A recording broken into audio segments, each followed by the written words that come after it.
శ్రీశైలేశదయా పాత్రం శ్రీభక్త్యాదిగుణార్ణవం యతీంద్రప్రవణం వందే రమ్యజా మాతరం మునిం లక్ష్మీనాథసమారంభాం నాథయామునమధ్యమాం అస్మదాచార్యపర్యంతాం వందే గురుపరంపరాం యో నిత్యమచ్యుతపదాంబుజయుగ్మరుక్మవ్యామోహతస్తదితరాని తృణాయ మీనే అస్మద్గురోర్భగవతోశ్చ దయైకసిన్ధోః రామానుజస్య చరణౌ శరణం ప్రపద్యే మాతాపితా యువతయస్తనయా విభూతిः సర్వం యదేవ నియమేన మదన్వయానాం ఆద్యస్య నః కులపతేర్వకులాభిరామం శ్రీమత్పతంజలియుగళం ప్రణమామి మూర్ధ్నా భూతం సరశ్చ మహదాహ్వయభట్టనాథ శ్రీభక్తిసార కులశేఖర యోగివాహాన్ భక్తాంగ్రిరేణుపరకాల యతీంద్రమిశ్రాన్ శ్రీమత్పరాంకుశమునిం ప్రణతోऽస్మి నిత్యం కూజంతం రామ రామేతి మధురం మధురాక్షరం ఆరుహ్య కవితాశాఖాం వందే వాల్మీకికోకిలం వాల్మీకేర్మునిసింహస్య కవితావనచారిణః శృణువన్ రామకథానాదం కోనయాతి పరాం గతిం యః పిబన్ సతతం రామచరితామృతసాగరం అతృప్తస్థం మునిం వందే ప్రాచేతసమకల్మషం గోష్పదీకృతవారాసిం అశతీకృతరాక్షసం రామాయణ మహామాలా రత్నం వందే నీలాత్మజం అంజనానందనం వీరం జానకీ శోకనాశనం కపీశమక్షహంతారం వందే లంకాభయంకరం శ్రీరాఘవం దశరథాత్మజమప్రమేయం సీతాపతిం రఘుకులాన్వయరత్నదీపం ఆజానుబాహుమరవిందదలాయతాక్షం రామం నిశాచర వినాశకరం నమామి శ్రీరఘునందన పరబ్రహ్మణే నమః కన్యాభరణి సంజాతం వాసూలకులభూషణం శ్రీరంగార్య గురోః పుత్రం శఠగోపమహం భజే అస్మత్ గురుభ్యో నమః. భగవత్ బంధువులారా, అస్మత్ గురుభ్యో నమః. జయ శ్రీమన్నారాయణ. నిన్న మనం మొదటి శ్లోకాన్ని అనుసంధానం చేసుకున్నాం. సతస్య మధ్యే భవనస్య సంస్థితః మహద్విమానం మణిరత్న చిత్రితం ప్రతప్త జాంబూనద జాల కృత్రిమం దదర్శ ధీమాన్ పవనాత్మజ కపి. ఇది మొదటి శ్లోకం. వాయుపుత్రుడు హనుమంతుడు భవనస్య మధ్యే రావణాసురుని అంతఃపుర భవన మధ్యంలో ఉన్నవాడై సంస్థిత, ఆయన అక్కడ ఉన్నాడు. రావణాసురుని అంతఃపుర భవనం యొక్క మధ్యలో ఉండి మహద్ విమానం మణిరత్న చిత్రితం, గొప్ప విమానాన్ని అంటే పుష్పక విమానాన్ని, ఆ పుష్పకం కూడా మణిరత్న చిత్రితం ఉత్తమమైన మణులతోటి పొదగబడి ఉంది. ప్రతప్త జాంబూనద జాల కృత్రిమం, బాగా కాచి వన్ని తేబడిన బంగారం చేత చేయబడింది. అలాంటి ఆ విమానాన్ని ధీమాన్ జ్ఞానం గల బుద్ధిమంతుడైనటువంటి వాయుపుత్రుడు దాన్ని చూచాడు. కానీ భవనం యొక్క మధ్యలో అంటే నిన్న మనం చెప్పుకున్నాం హృదయమని, శరీరం యొక్క మధ్యలో నాభ్యాం ఉపరి సంస్థిత అని నాకు చెప్తుంది మంత్రపుష్పం. నీవార చోటవత్తాభాస్యాత్మ ఉత్తమ. సరిగ్గా హృదయ స్థానాన్ని మనకు ఇందులో వాల్మీకి అందించాడు. హృదయాన్ని చూస్తున్నాడు. మనం చెప్పుకున్నాం హృదయం అంటే ఏమిటి, మనస్సు అంటే ఏమిటి, చిత్తం అంటే ఏమిటి, అంతఃకరణం అంటే ఏమిటి, ఇవన్నీ వేరువేరుగా ఉన్నటువంటి స్థితిని వివరించారు. ఇప్పుడు మనం రెండవ శ్లోకానికి వెళదాం. తదప్రమేయ ప్రతీకార కృత్రిమం కృతం స్వయం సాధ్వతి విశ్వకర్మణ దివంగతే వాయుపథ ప్రతిష్ఠితం విరాజత ఆదిత్యపథ లక్ష్మవత్ అంటాడు మహానుభావుడు. ఇది అప్రమేయ ప్రతికార కృత్రిమం. అప్రమేయం అంటే ప్రమేయము కాలేదు, ఇంత అని చెప్పటానికి వీలు లేనిది. ప్రమాతం యోగ్యం ప్రమేయమని, కొలవటానికి యోగ్యమైనది, కొలతకు అందేదాన్ని ప్రమేయం అంటాం, కొలతకు అందని దాన్ని అప్రమేయం అంటాం. పరమాత్మ అప్రమేయుడు, ప్రకృతి అప్రమేయమే, శివుడు అప్రమేయుడే. అంటే ఇంత అని మనం కొలవలేం, నిర్దేశించలేం, నిర్ణయించలేం. దాన్ని ఒక వస్తువు యొక్క స్వరూపాన్ని కానీ, స్వభావాన్ని కానీ, పరిమాణాన్ని కానీ తెలుసుకోవటానికి ఏ ప్రమాణాలు సామాన్యంగా ఉంటాయో ఆ అన్ని రకములైన ప్రమాణములకు అందరిది అన్నమాట. ప్రమాణములకు అందేదాన్ని ప్రమేయం అంటాం, ప్రమాణములకు అందని దాన్ని అప్రమేయం అంటాం. అందుకోసం ఇక్కడ అప్రమేయ ప్రతికార కృత్రిమం అంటే, ప్రతికారము అంటే మనకు ప్రతిమలు, బొమ్మలు, శిల్పములు ఎలాంటివి? అప్రమేయములు అంటే అపరిచ్ఛేద్యములు, ప్రమాణానికి అందవు, కొలతకు అందవు. ఇంతటి సౌందర్యముని చెప్పటానికి, వర్ణించటానికి, వివరించటానికి, కొలవటానికి, ఊహించటానికి వీలురైనటువంటి సౌందర్యము కల ప్రతిమలతో అది కృత్రిమం అంటే చిత్రించబడినది. ఆ పుష్పక విమానము, దాని నిండా శిల్పాలు చెక్కారు, బొమ్మలు చెక్కారు. ఆ చెక్కినటువంటి బొమ్మలు అద్భుతమైన సౌందర్యంతో ఉన్నాయి. ఆ సౌందర్యం ఇంత దీనిలాగా ఇలా మనకున్నాయి అని అనుకోవటానికి, ఊహకు, ప్రమాణానికి, కొలతకు అందని రీతిలో అవి ఉన్నాయి. అప్రమేయ ప్రతికార కృత్రిమం. కృతం స్వయం సాధ్వితి విశ్వకర్మణ. దానికి కారణం ఏంటంటే, ఎందుకంతటి సౌందర్యం ఉండే చిత్రాలకు, ఆ ప్రతిమలకు? ఎందుకు అవి అప్రమేయములు? ఎందుకు ఆ శిల్పాలు, ఆ ప్రతిమలు, ఆ బొమ్మలు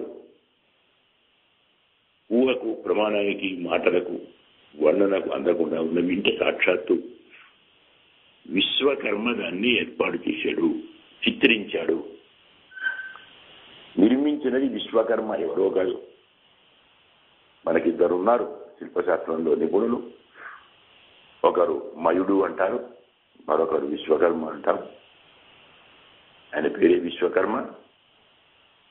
అనంతమైనటువంటి ఈ 14 లోకాలలో ఎక్కడెక్కడ ఏవేవి ఉత్తమ భవనాలు ఉన్నాయో, ఉత్తమ నిర్మాణాలు ఉన్నాయో, ఉత్తమ సభా మండపాలు ఉన్నాయో, ఉత్తమ శిల్పాలు ఉన్నాయో అవన్నీ ఆయన చేసేవి.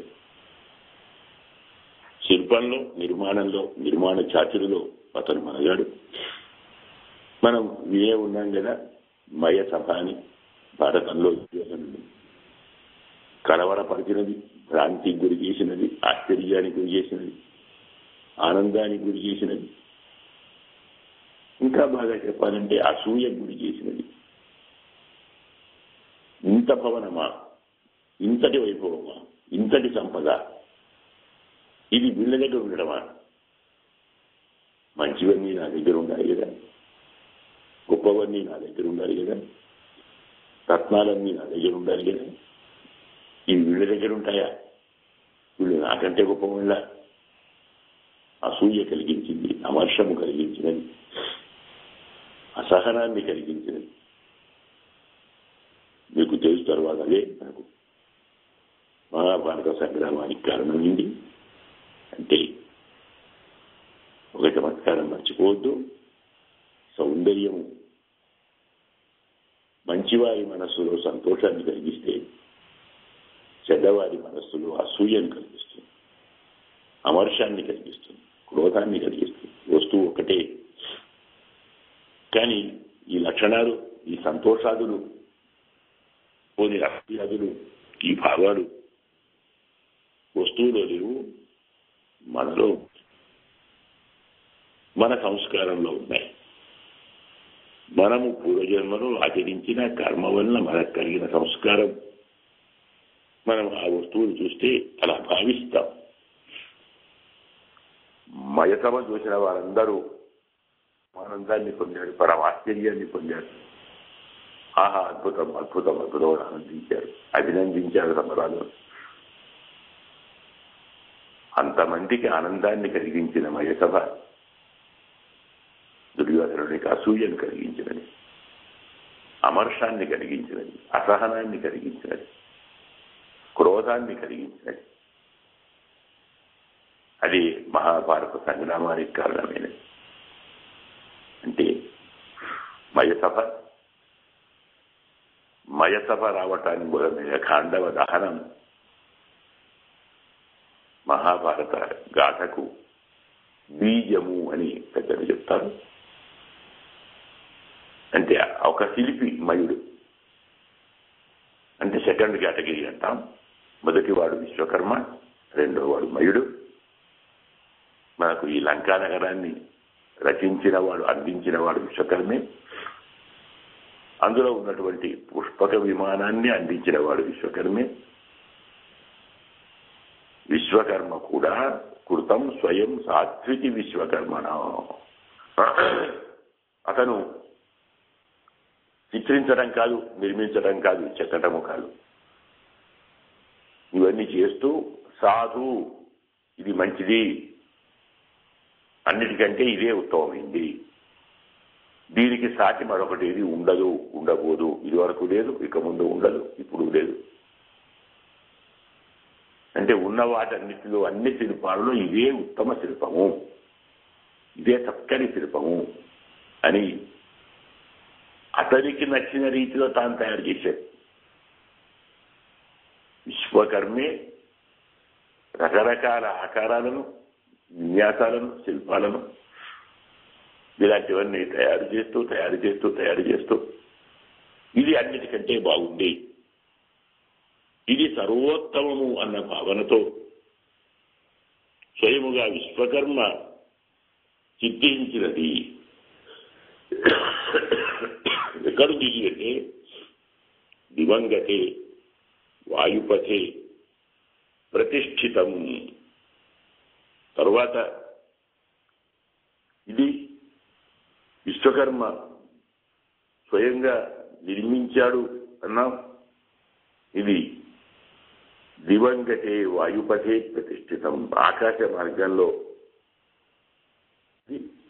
నిలుపబడి ఉంది. అంటే రావణాసురుని భవనం లంక, ఆ లంకలో మధ్యలో అంతఃపురం, అంతఃపురం యొక్క మధ్యలో పుష్పక విమానం, ఇవన్నీ భూమి మీద ఉన్నాయి. కానీ పుష్పక విమానం వాయుపథంలో ఉంది, అంటే ఆకాశంలో ఉంది. వాయు మార్గం ఆకాశం కదా, అంటే అది భూమికి అంటదు, అక్కడే ఉంది. అంతఃపురంలో ఒక భవనంలా కనిపిస్తుంది. సూచ్యవారి రావణాసుని యొక్క వ్యక్తిగతమైన భవనమని, తన కోసం ఏర్పరచుకున్న భవనంలా కనపడుతుంది. భవనాల్లో అదొక భవనంగా భాషిస్తూ ఉంది, కానీ భూమికి అంటదు, ఆకాశంలోనే ఉంది. భూమి పైన కొంత ఓ అడుగు, 2 అడుగులు, లేదు 4 ఇంచులు భూమికి మాత్రం ఆనకుండా ఆకాశంలో దివంగతే వాయుపథే ప్రతిష్ఠితం. ఎక్కడుంది అంటే విరాజత ఆదిత్య పథస్య లక్ష్మవత్. ఇది ఆదిత్య పదం అంటే సూర్య మార్గం. సూర్య భగవానుని మార్గమునకి చిహ్నములాగా ఉంది. అంటే ఏమిటి?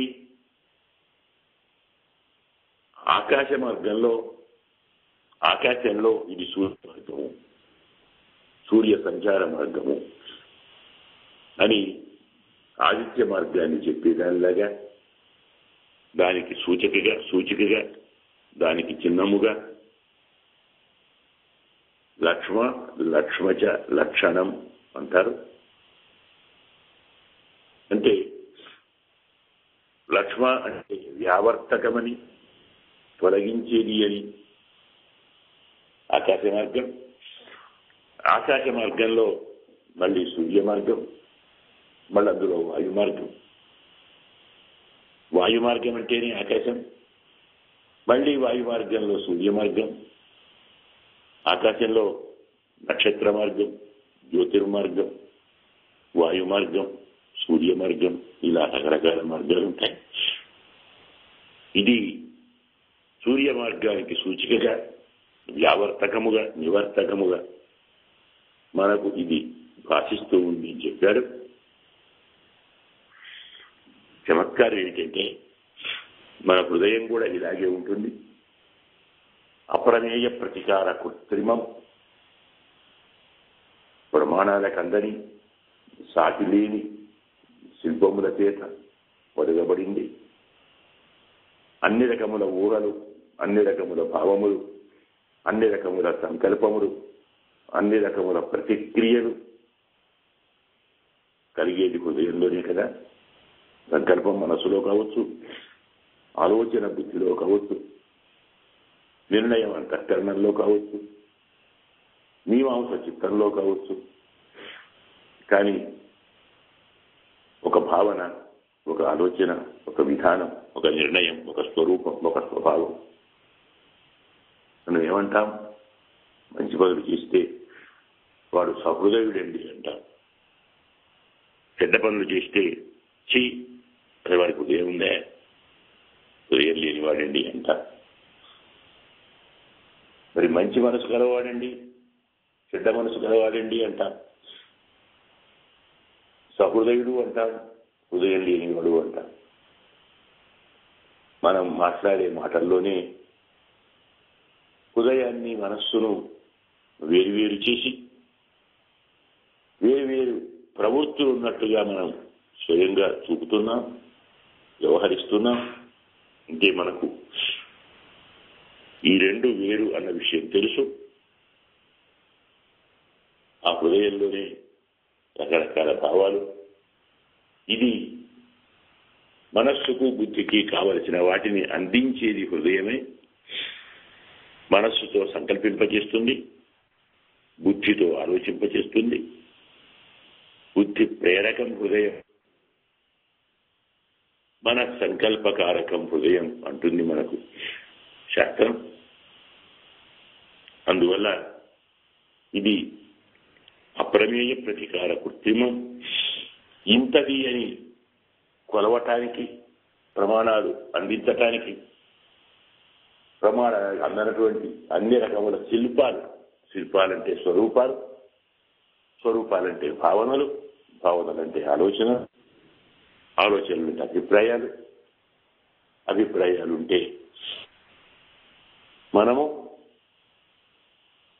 ఆచరించటానికి, అనుసరించటానికి, అనువదించటానికి, ఆహ్లాదాన్ని పొందటానికి, వీటన్నిటికీ పూర్వ ప్రక్రియ, మొదటి ప్రక్రియ. అది జరిగేది హృదయంలోనే. దానికి సాటి మరొకటి లేదు కదా. హృదయానికి సాటి మరేదైనా ఉందే? క్షణంలో నిర్ణయం తీసుకుంటాం, క్షణంలో సంకల్పం కలుగుతుంది, క్షణంలో వికల్పం కలుగుతుంది, క్షణంలో ప్రవృత్తి, క్షణంలో నివృత్తి, క్షణంలో విరక్తి, క్షణంలో అనురక్తి. దానికి సాటి ఉంది. అన్ని రకాల శిల్పాలు, అన్ని రకాల స్వరూపాలు, అన్ని రకాల స్వభావాలు,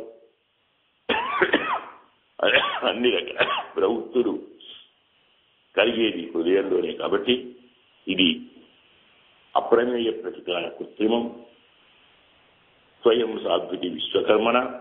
ఈ హృదయాన్ని కూడా ఎవరు చేశారండి అంటే విశ్వకర్మే చేశాడు కదా. విశ్వమే కర్మగా కలవాడు అంటే ప్రపంచానికి ఇచ్చినటువంటి పరమాత్మ ఈ హృదయాన్ని నిర్మించాడు. ఇది పరమాత్మ నిర్మితము. అది కూడా సాధ్వి, శరీరంలో ఉన్నటువంటి అన్ని అవయవాల కంటే ఉత్తమ అవయవం, గొప్ప అవయవం హృదయమే అని స్వామి అనుకున్నాడు. కాళ్ళు కానీ, చేతులు కానీ, కళ్ళు కానీ, ముక్కు కానీ, ఇలా అన్ని అవయవాల కంటే చాలా గొప్ప అవయవం, చాలా మంచి అవయవం, సర్వోత్తమం, సర్వశ్రేష్టం హృదయమే కదా. ఎందుకంటే అక్కడి నుంచే అన్నిటికీ అన్నీ అందుతాయి. మనం భౌతికంగా చూసుకున్న హృదయం నుంచే రక్త ప్రసారం అన్ని అవయవాలకు పాకుతుంది, అన్ని అవయవాల నుంచి హృదయానికి పాకుతుంది, అన్ని అవయవాలతో హృదయానికే సంబంధం ఉంటుంది. ఏ అవయవానికి ఏ మార్గం ద్వారా ఎంతంత రక్త ప్రసారం జరగాలో అంత అదే జరిగించేటువంటిది జరిగింపజేసేది హృదయం. కొద్దిగా రక్త ప్రసారానికి ఇబ్బంది వస్తే అవయవం పనిచేయదు. కన్ను చూడలేదు, చెవి వినలేదు, నాలుక తినలేదు, చూడలేదు, మాట్లాడలేదు, కాళ్ళు నడవవు, చేతులు పనిచేయవు. కాబట్టి దేహేంద్రియాది సర్వ ప్రవర్తకం హృదయం. దేహాన్ని పనులలో పురమాయించేది హృదయం. ఇంద్రియములను పనులతో ప్రవర్తింపచేసేది హృదయం. ఇంకెందుకు అదొక్కటి లేకుంటే, హృదయం ఒకటి లేకుంటే ఈ శరీరం తస్తుబడింది కదా. అందుకే సాధ్వితి విశ్వకర్మణ, ప్రపంచమే కర్మగా గల, సృష్టి కర్మగా గల పరమాత్మ ఉన్న వాటిలో అన్నిటిలో ఇదే సాధువు అని సృష్టించాడు. అన్ని ఆకారాలలో, అన్ని రకాల విమానాలలో పుష్పక విమానమే సాధువు. ఎన్నో ఆకారాలు ఏర్పరిచాడు, ఎన్నో విమానాలు, ఎన్నో వాహనాలు, ఎన్నో భవనాలు. ఆ మహానుభావుడు చేయనివి ఏమిటండి? ఎన్ని అద్భుతాలు చేశాడు మహానుభావుడు. ఇన్ని చేసి కూడా అతనికి నచ్చింది ఏమిటంటే హృదయమే. ఇదే చాలా బాగుంది, ఇదే చాలా బాగుంది. ఒక అర్థం, ఇన్ని ఆకారాలు నిర్మించాడు. పశువులు, పక్షులు, మృగములు, కీటకములు, జలచరములు, భూచరములు, కేచరములు, ఇలా ఎన్ని ఆకారాలు. 8 కాళ్ళు, 16 కాళ్ళు, 4 కాళ్ళు, 4 తలలు, 2 తలలు, ఇలా ఎన్ని రకాల అవయవం, ఎన్ని రకాల జంతువులు, ఎన్ని రకాల ఆకారాలు. అన్ని రకాల ఆకారాలు సృష్టించిన తరువాత పరమాత్మ మానవాకారాన్ని సృష్టించాడు. ఇలా సృష్టించిన మానవాకారం సర్వశ్రేష్టము. ఇదే బాగుంది. నేను నిర్మించిన అన్ని ఆకారాల్లో ఈ ఆకారమే సర్వశ్రేష్టము, దీన్ని ఇలాగే ఉంచుతాను. ఇదే ఆకారాన్ని దేవతలకు ఇచ్చి, అంటే పురుషాకారం అన్నమాట. అంటే ఈ శరీరం 2 కాళ్ళు, 2 చేతులు, 2 కళ్ళు, 2 చెవులు, 2 ముక్కులు, 1 నోరు, 4 మరి అలాగే మోకాళ్ళు, పిక్కలు, ఉరువులు, నడుము, కటి, ఉదరము, హృదయం. నడవగలదు, తీసుకోగలదు, ఇవ్వగలదు, వెళ్ళగలదు, కొట్టగలదు, నోటితో తిట్టగలదు, పొగడగలదు, తినగలదు, వినగలదు, అనగలదు, మనగలదు. ఇన్నున్నాయండి ఈ మానవ ఈ ఆకారంలో. ఇలాంటి పురుషాకారంలో, ఇలాంటి మానవాకారంలో ఈ మనుష్య ఆకృతి తరువాత దేవతలకు, యక్షులకు, రాక్షసులకు, కిన్నరులకు, కింపురుషులకు అందరికీ ఇదే ఆదర్శమైంది. పరమాత్మ ఈ ఆకారాన్ని తాను కూడా ధరించి దర్శనమిస్తున్నాడు. అందరికి ఇలాంటి ఆకారాన్ని ఇచ్చాడు. స్వామి బాగా మెచ్చిన ఆకారం మానవాకారం, ఈ పురుషాకారం. ఇక్కడ పురుష అంటే మగవాడని అర్థం కాదు, జీవుడు. జీవుడు ప్రవేశించి ఉన్నటువంటి ఈ ఆకారం ఉందే మనం దేన్ని మనిషి అంటున్నామో ఇది అప్రమేయ ప్రతికార కృత్రిమం, సాటి లేనటువంటి శిల్పాలతో పొదగబడి ఉంది. మానవాకారంలోని కన్నులు కానీ, చెవు కానీ, ముక్కు కానీ, నాలుక కానీ, అలాగే గదుమ కానీ, చెక్కిళ్ళు కానీ, భుజములు, ఉదయము, వక్షస్థలము, దీనికది సాటి. శ్రీకారంలాగా చెవులున్నాయంటాం, శంఖంలాగా మెడ ఉందంటాం, దొండపండు లాంటి పెదవులు అంటాం, పద్మాల లాంటి కన్నులు అంటాం, సంపెంగ లాంటి నాసిక అంటాం, దానిమ్మ గింజలు లాంటి పండ్లు అంటాం. ఏం ఆకారమండి, ఎంత అద్భుతమండి! స్వామి ఈ మానవాకారాన్ని సృష్టించాడు. ఇది స్వయం సాధు, ఇది మంచిది, ఇది సర్వోత్తమము. తాను నిర్మించిన అన్ని ఆకారాల్లో ఇది ఉత్తమ ఆకారం, శ్రేష్టమైన ఆకారం అనుకున్నాడు. పరమాత్మకు బాగా నచ్చిన ఆకారం, ఆ పరమాత్మ విశ్వకర్మ, అతనికి బాగా నచ్చిన ఆకారం. ఇందులో ఇన్ని శిల్పాలున్నాయి. ఇక్కడే పైన చర్మం ఉంది, దాని లోపల మాంసము ఉంది, రక్తము ఉంది, మజ్జ ఉంది, అస్థి ఉంది, శిరములంటే నరములు ఉన్నాయి. అవేవి కనపడవు. మనకు శరీరానికి బంగారు రంగు కనపడుతుంది, మెరుపు కనపడుతుంది, లావణ్యం కనపడుతుంది, సౌందర్యం కనపడుతుంది. ఎంత బాగున్నాయండి కనులు అంటాం. కనుల లోపల ఉన్నాయి రంధ్రాలే, అవి కనపడుతున్నాయా? అదే శిల్పం.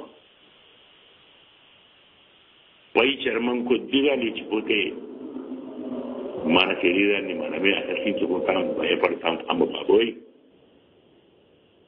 ఏదో గుడ్డ కప్పుకుంటాం, పట్టీ వేసుకుంటాం, బ్యాండేజ్ చేసుకుంటాం. నీ శరీరమే అంతలో అవ్యక్తిని కలిగిస్తుంది, అంతలో వ్యక్తిని కలిగిస్తుంది.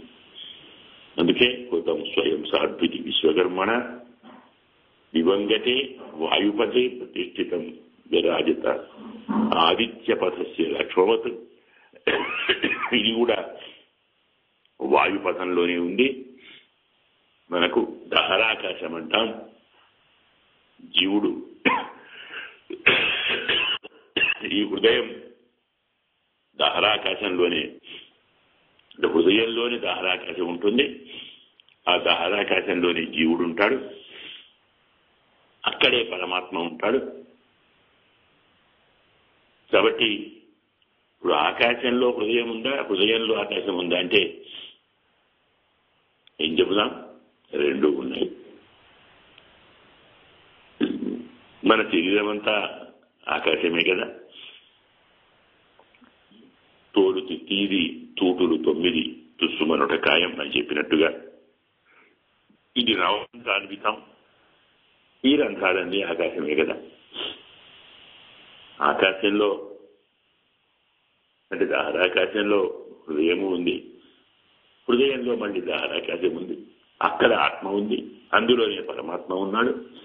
అందుకే ఇది వాయుపథంలో ఉన్నటువంటిది. ఇక్కడ ఆదిత్య పథం. ఎవరు ఆదిత్యుడు?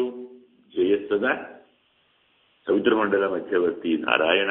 కాబట్టి అదితి, దితి లేనిది అదితి. దితి అంటే భేదము, అదితి అంటే అభేదము. అదితి యొక్క భావము ఆదిత్యము. అంతా పరమాత్మమయం. పరమాత్మ కంటే భిన్నమైనది ఏదీ లేదు, పరమాత్మ కానిది ఏదీ లేదు, పరమాత్మ సంకల్పాయత్తము కానిది ఏదీ లేదు. ఇలా అభేదాన్ని అంటే అంతర్యామిత్వాన్ని, అంతః బహిస్తత్ సర్వం వ్యాప్య నారాయణటువంటి అంతర్యామి స్వరూపాన్ని, ఈ అంతర్యామి లక్షణమే ఆదిత్య మార్గం అంటాం, సూర్య మార్గం అంటాం, ఇది ఆకాశ మార్గం అంటాం. ఈ దహరాకాశంలో ఉన్నవాడు పరమాత్మ, అక్కడే ఉన్నవాడు జీవాత్మ. ఈ ఇద్దరు హృదయంలో ఏమున్నారు? హృదయం ఇక్కడ ఉన్నటువంటి ఆకాశంలో ఉంది. అది వాయుపథమే, అంటే ప్రాణాయామ మార్గం. ప్రాణవాయువును మనం అక్కడి నుంచే తీసుకుంటాం, బయటికి వర్తిస్తాం, మళ్ళీ అక్కడికి చేరుస్తాం. ఏ కొంచెం కష్టమైన ఆయాసం వచ్చేది హృదయంలోనే, అరసట కలిగేది హృదయంలోనే. ఉచ్ఛ్వాస నిశ్వాసలు తీసుకోలేం కాబట్టి అది వాటి పథమే, అది ఆకాశ మార్గమే, అది ఆదిత్య మార్గమే, అంటే భగవంతుని మార్గమే. భగవంతుని మార్గాన్ని వేరు చేసి చూపెడుతుంది. అంటే ద్వా సుపర్ణ సయుజ సఖాయం అన్నట్టుగా అక్కడే జీవుడు ఉన్నాడు, అక్కడే పరమాత్మ ఉన్నాడు. ఇద్దరు హృదయంలోనే ఉన్నారు. ఆ హృదయం మన శరీరంలోనే ఉంది. అది నాభికి ఊర్ధ్వ భాగంలో, అరక్తి మాత్ర ఆకా ప్రమాణంలో తలకిందు వెళ్లాడుతున్నటువంటి మొగ్గలాగా, పద్మం యొక్క మొగ్గలాగా వెళ్లాడుతుంది కాబట్టి ఆకాశ మార్గంలో ఉంది. అక్కడే భగవానుడు దొరుకుతాడు కాబట్టి అదే ఆదిత్య పదం, సూర్య మార్గం. ఇలా వాల్మీకి చమత్కారంగా మనకు పుష్పక విమానాన్ని చెప్పినట్టు, పుష్పక విమానంలోని సౌందర్యము చెప్పినట్టు, అందులో ఉన్నటువంటి శిల్పాలను చెప్పినట్టు, అందులో ఉన్న అత్యాశ్చర్యకర వైభవాలు చెప్పినట్టుగా చెప్తూనే మన శరీరాన్ని, మన అవయవాలను, మన ఇంద్రియాలను, మన హృదయాన్ని, అందులో ఉన్న దహరాకాశాన్ని, అందులో ఉన్నటువంటి జీవాత్మను, అందులో ఉన్నటువంటి పరమాత్మను, వారి యొక్క ప్రవృత్తిని, వస్తువులను, అక్కడే మనసు, అక్కడే బుద్ధి. ఇందులో ఎన్ని శిల్పాలు ఉన్నాయండి, ఎన్ని చక్రాలు ఉన్నాయి, ఎన్ని చిత్రాలు ఉన్నాయి. అందుకే ఇదే భగవంతుని చేరే మార్గం ఇదే కదా. హృదయం నుంచే పరమాత్మను చేరాలి, హృదయం నుంచే పరమాత్మ దర్శించుకోవాలి. నాసాగ్రం నుండి, భూమధ్యం నుండి దృష్టి హృదయంలో వేచేసి ఉన్న పరమాత్మ ఎందు నిలిపితే, అక్కడున్న పరమాత్మను సాక్షాత్కరించుకోగలిగితే అది మోక్షమే కదా. అందుకే ఈ ఆదిత్య పదం అంటే భగవానుడి మార్గం, మోక్ష మార్గం, ముక్తి మార్గం, కైవల్య మార్గం. సంస్కారాన్ని తప్పించి పరమపదానికి చేర్చేటువంటి మార్గం ఈ ఆదిత్య పదం. దాన్ని వేరు చేస్తూ ఉంది. ఇక్కడే ఉంటుంది, మనతోటే ఉంటుంది, మనలోనే ఉంటుంది. మన హృదయమే అనుకుంటాం. మనకు తెలియకుండా ఎన్ని పనులు చేస్తుంది, ఆలోచన చేస్తుంది, ఎంతమందిని బాధిస్తుంది, ఎంతమందిని ఆనందింపజేస్తుంది, ఎంతమందితో కలిగిస్తుంది, ఎంతమందితో స్నేహం కలిగిస్తుంది. ఎంత చమత్కారాన్ని వాల్మీకి ఒకటి రెండు మాటలతో మనకు పుష్పక విమానాన్ని, అది ఉన్నటువంటి ఆకాశ మార్గం, అందులో ఉన్న చిత్రాలను, అందులో ఉన్న శిల్పాలను, దాని గొప్పతనాన్ని, అలాగే హృదయాన్ని, అందులో ఉన్న జీవాత్మను, అందులో ఉన్న పరమాత్మను, అక్కడ సంచరించేటువంటి వాయువును, ప్రాణాయామాన్ని, ధారణను, ఇన్ని కలిగి మనకు మహానుభావుడు అందించారు. అతని పదాల సన్నివేశమే అలా ఉంటుంది. ఇలాంటి పదాలు మరెవ్వరూ అందించలేరు. దివంగతం వాయుపథే ప్రతిష్ఠితం యరాజత ఆదిత్య పథస్య. ఇక్కడే వాయుపథం అన్నాడు, ఇక్కడే ఆదిత్యం అన్నాడు, మళ్ళీ దానికి లక్ష్మ అన్నాడు. చిన్నం లక్ష్మచ లక్షణం, లక్ష్మ లక్షణం అంటే చిహ్నము, అంటే వ్యావర్తకము. ఈ వస్త్రము తెల్లనిది అంటే నల్లనిది కాదు అర్థం కదా, ఎర్రనిది కాదు అర్థం కదా. అలాగే హృదయం సర్వం వ్యావర్తకం, అన్నిటికంటే వేరు, అన్నిటికంటే విలక్షణం, అన్నిటికంటే విశిష్టమైనది. మొత్తం శరీరాన్ని ప్రవర్తింపచేసేది, నడిపింపచేసేది హృదయమే. అందుకే దాటి మరొకటి లేదు. ఈ మానవ ఆకారం దాటి ఇంకో ఆకారం లేదు. ఇందులో ఉన్నన్ని చిత్రాలు, ఇందులో ఉన్నన్ని శిల్పాలు, ఇందులో ఉన్నటువంటి విశేషాలు మరెక్కడా లేవు. స్వయంగా విశ్వకర్మే బాగుందని చూశాడు. మనం రెండవ శ్లోకాన్ని చెప్పుకున్నాం. కొంచెం మూడవ శ్లోకానికి వద్దాం. నగత్ర కించిత్ నకృతం ప్రయత్నత నగత్ర కించిత్ నా మహార్ఘరత్నవత్ నతే విశేషాః నియతాస్తు ఏష్వపి తత్ర కించిత్ నా మహావిశేషవత్. ఇది చాలా న్యాయంగా ఇది ఒక అద్భుతమైనటువంటి శ్లోకం. అంటే వ్యతిరేకముఖంగా గొప్పతనాన్ని చెప్తున్నాడు. అది మంచిది అనడం కంటే చెడ్డది కాదు అంటారు. తేడా ఉంది కదా. వాడు బుద్ధి లేనివాడు కాదు, వాడు మనస్సు లేనివాడు కాదు, వాడు జ్ఞానము లేనివాడు కాడు, వాడు ప్రయత్నించకుండా ఉండడు. వాడు తినకుండా ఉంటాడా? వాడు తినకుండా ఉండడు. వాడు తింటా ఉండొచ్చు కదండి. వాడు రాకుండా ఉంటాడా? అదేంటి, వాడు వస్తాడనండి. కానీ వస్తాడు అన్నదానికి రాకుండా ఉండడు అన్నదానికి ఎంతలా ఉందండి. 2 సార్లు నై అంటే కాదు కాదు అని చెప్తే అది దృఢం అన్నమాట.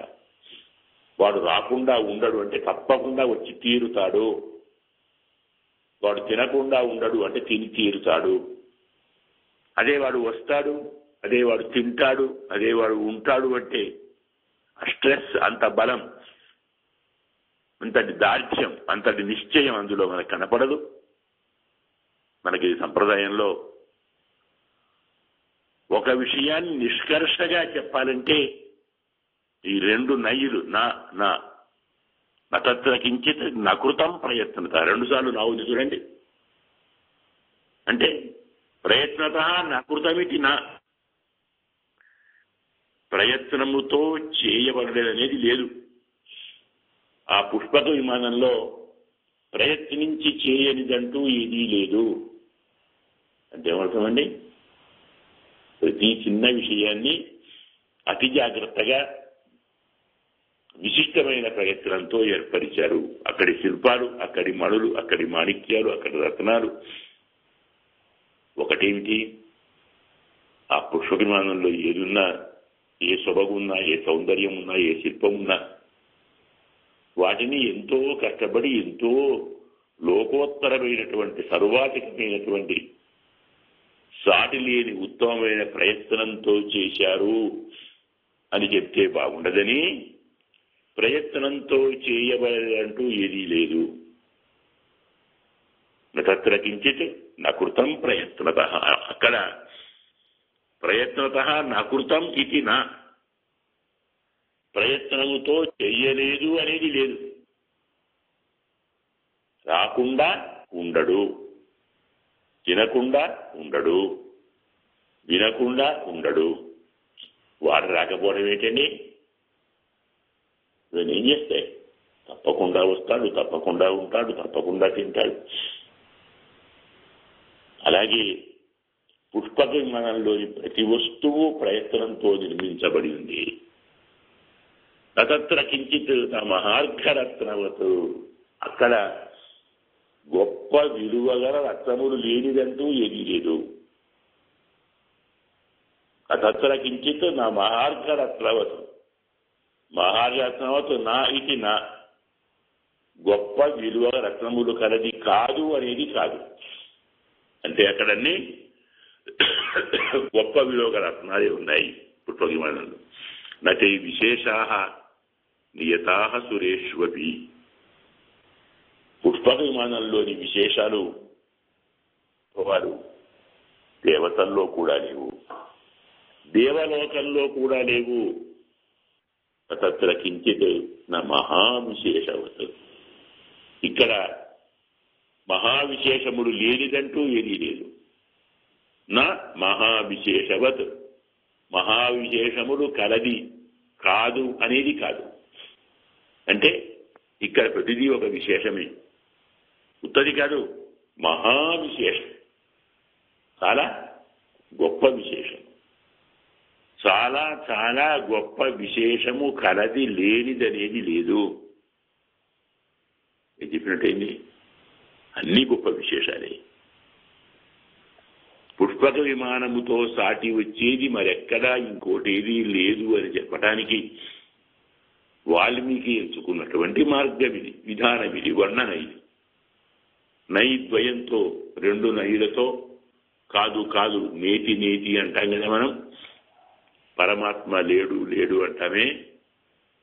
లేడు లేడు అంటే అర్థం ఏంటి? లేడనేవాడు లేడు అంటే ఏమర్థం అండి? ఉన్నాడనే కదా. అలాగే ప్రయత్నించకుండా, ప్రయత్నం లేకుండా అక్కడ చేయబడింది ప్రయత్నంతో చేయబడినదంటూ ఏదీ లేదు. గొప్ప రత్నాలు లేకుండా లేదు, మహావిశేషాలు లేకుండా లేదు. ఇక్కడున్న విశేషాలు దేవతలలో కూడా లేవు. అంటే మానవ లోకంలోని విశేషాలు దేవలోకంలో లేవు, మానవులలోని విశేషాలు దేవలోకంలో లేవు. ఎందుకు? మానవలోకం భూలోకం కర్మభూమి కదండి. స్వర్గానికి పోవాలన్నా, పాతాళానికి పోవాలన్నా, నరకానికి పోవాలన్నా, ఏ లోకానికి పోవాలన్నా ఈ లోకం నుంచే పోవాలి. అంటే ఇది మనకు అర్థం కావాలంటే బుకింగ్ కౌంటర్ అన్నమాట. ఇక్కడ తీసుకోవాలి. ఫ్లైట్కు పోతావా, ట్రైన్కు పోతావా, బస్సుకు పోతావా, లేదు ట్యాక్సీ తీసుకొని పోతావా, ఇక్కడ తీసుకో, ఇక్కడే తీసుకోవాలి. దీన్నే కర్మభూమి అంటాం. మనము ఏ కర్మలు చేస్తే ఆ లోకానికి పోతాం. పుణ్యకర్మలు చేస్తే స్వర్గానికి పోతాం, పాపకర్మలు చేస్తే నరకానికి పోతాం. చేసిన అన్ని కర్మలు పరమాత్మ కల్పిస్తే మోక్షానికి పోతాం. ఎక్కడికి పోవాలో, దానికి ఏమేం పనులు చేయాలో అవన్నీ ఇక్కడే భూలోకంలోని. స్వర్గంలో వెళ్ళి కర్మలు చేసి అక్కడి నుంచి పుణ్యం పాపం అంటూ లేదు. స్వర్గం ఒక అనుభవం, స్వర్గం ఒక భోగం, స్వర్గం ఒక యోగం, స్వర్గం ఒక ఫలం. కానీ స్వర్గం కర్మభూమి కాదు, నరకము కర్మభూమి కాదు. అది క్లాసు, ఏసీ క్లాసు. అందులో second AC, first AC, third AC, sleeper, reserved, unreserved, general భోగి అంటాం కదా. ఇంతే. ఈ ప్రపంచంలో జనరల్ భోగిలు కొన్ని ఉన్నాయి, అన్రిజర్వుడు కొన్ని ఉన్నాయి, రిజర్వుడు కొన్ని ఉన్నాయి. అందులో థర్డ్ ఏసీలు, సెకండ్ ఏసీలు, ఫస్ట్ ఏసీలు, మళ్ళీ ఫ్లైట్లో కూడా ఎకానమీ అని ఇంకేదో అని ఇంకో ఎన్నో ఉన్నాయి కదా. అవన్నీ మనం పోవాలంటే అక్కడికి పోయి ఇక్కడ తీసుకోలేం కదా, అక్కడి నుంచి ఇంకోటి ఇక్కడ తీసుకోలేం కదా. ఇక్కడ తీసుకోవాలి, బుకింగ్ కౌంటర్లో తీసుకోవాలి. ముందు టిక్కెట్ తీసుకొని టిక్కెట్ చూపితే లోపలికి వెళ్ళేది. ఆ బుకింగ్ కౌంటర్ భూలోకం. ఇక్కడే పాపాలు, ఇక్కడే పుణ్యాలు, ఇక్కడే సుఖాలు, ఇక్కడే సంతోషాలు, ఇక్కడే భోగాలు, ఇక్కడే యోగాలు, ఇక్కడే రోగాలు, ఇక్కడే కష్టాలు, ఇక్కడే సుఖాలు, ఇక్కడే దుఃఖాలు. వాటి నివృత్తులు, వాటి ప్రవృత్తులు, వాటి అనువృత్తులు, వాటితో సహజాములు, వాటితో సంచారాలు, వాటితో సంశ్లేషాలు, వాటి వల్ల వచ్చేటువంటి సంస్కారం, ఆ సంస్కారంతో వచ్చేటువంటి ఫలితం, ఆ ఫలితంతో స్వర్గానికి పోతాం, నరకానికి పోతాం, కుబేరలోకానికి పోతాం, పాతాళానికి పోతాం. ఎక్కడికి పోవాలన్నా పంపించగలది భూలోకమే. అన్ని కర్మలు చేయగల అవకాశం మనకు కల్పించేది ఒక భూలోకమే. అందుకే నటి విశేషా నియతా సురేష్వతి. ఇక్కడున్న ఈ విశేషాలు దేవతలలో కూడా లేవు, దేవలోకంలో కూడా లేవు. సంతానం ఇక్కడే. దేవతలకు సంతానం లేదు, వారికి ముజవృత్తి లేదు. ఎన్నడూ చూసినా 33 మంది, 33 కోట్ల మంది. మరి ఇంతకాలం ఇన్ని యుగాలు మారాయి, ఒకడైనా పెరిగాడా? కొత్త దేవత వచ్చాడా? లేదే. అక్కడ పుట్టరు, అక్కడ గిట్టరు, అక్కడ కర్మలు చెయ్యరు, అక్కడ ఫలితాన్ని అనుభవించేటువంటి సాధన అక్కడ ఉండవు. అది బుకింగ్ కౌంటర్ కాదు అని చెప్పడానికి నటి విశేష నియత సురేష్వతి. ఇక్కడ ఉన్నటువంటి ఈ భూలోకంలో, ఈ మానవ దేహంలో, ఈ మానవ జాతిలో, ఈ మానవత్వంలో ఉన్న ఈ విశేషాలు దేవతల్లో కూడా లేవు. తత్ర కించిన్న మహావిశేషవత్. ఇక్కడ మహావిశేషాలు లేనిదంటూ ఏదీ లేదు. అప్పుడే దండం పెడతాడు, అప్పుడే తిడతాడు, అప్పుడే కొడతాడు, అప్పుడే ఆదరిస్తాడు, అప్పుడే అన్నం పెడతాడు, పోరా నీకే పెట్టనంటాడు, పొగడతాడు, తెగడతాడు, సంతోషిస్తాడు, విచారిస్తాడు. అన్ని విశేషాలే. ఏ ఏ సంస్కారాలు మనతో ఏ ఏ పనులు చేయిస్తాయో ఆ పనులన్నీ మనం ఆచరిస్తాం, అలా చేస్తాం. అవన్నీ హృదయం నుంచే వస్తాయి. అందుకే ఆ హృదయం అన్ని హృదయాల కంటే మానవ హృదయం, అన్ని లోకాల కంటే మానవలోకం, అన్ని కర్మల కంటే మానవలోకం యొక్క కర్మ, అన్ని విశేషాల కంటే ఈ లోకం యొక్క విశేషం చాలా గొప్పది. పరమాత్మే ఎంతో ప్రయత్నించి ఈ మానవాకారాన్ని చేశాడు, ఈ హృదయాన్ని చేశాడు. ఇక్కడ ఈ దహరాకాశాన్ని నిర్మించాడు. అందుకే అతత్ర కించిత్ నకృతం ప్రయత్నత అతత్ర కించిత్ నమహార్ఘరత్నవత్ నతే విశేషాన్ని యథాస్ఫురేష్వపి అతత్ర కించిత్ నా మహావిశేషవత్ చాలా చమత్కారంగా చెప్పాడు. ఎక్కడా ఊరు పేరు చెప్పలేదు, ఫలానాన్ని చెప్పలేదు, పుట్టుమనలో ఉన్న విశేషాలు చెప్తున్నాడు. ఆ అన్ని విశేషాలలో ఒక చమత్కారాన్ని, ఒక వ్యంగ్యాన్ని, పరమ వైదిక సిద్ధాంతాన్ని ఇందులో జోడించి మన శరీరం, మన హృదయం, మన దహరాకాశం, అక్కడ ఉన్న జీవాత్మ, అందులో ఉన్న పరమాత్మ, వారి విశేషం, వారి విశేషం, రకరకాల కర్మలు, కర్మాచరణలు, దానివల్ల సంస్కారాలు, దానివల్ల వాసనలు, దానివల్ల ఫలితాలు, దానివల్ల అనుభవాలు, ఇవన్నీ చాలా జోడించి చిన్న చిన్న పదాలతో సార్వకాలికం మనకు అందించారు. బహుశా సమయం అయిపోయినట్టుంది. ఏదోలాగా 2 శ్లోకాలు చెప్పుకున్నాం.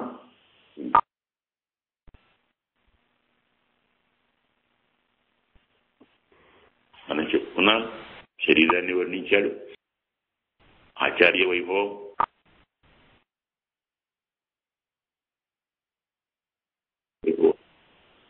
అన్ని వైభవాలే. నా లంక కొడుతున్నాను, నా లంకను వర్ణిస్తున్నాను అంటాడు.